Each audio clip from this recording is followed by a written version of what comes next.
Morgen Jakob. Her ligger jeg på 344 yards, og jeg ved, at der er 25% elevation her.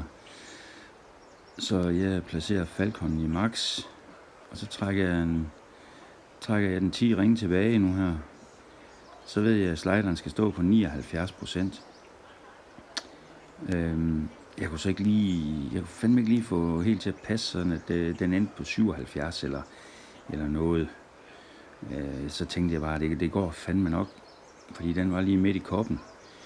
Så jeg skulle faktisk have flyttet 7,2 ring her. Nu skal du prøve at se her. Jeg er ret sikker på, at jeg kun flytter 7. Ja, det er lige præcis det, der går galt. Nu skal du se her, den rammer lige præcis lige ved siden af hullet. Så de der 2 ringer, de der 0,2, det er nok. Så det passer med ringsystemet.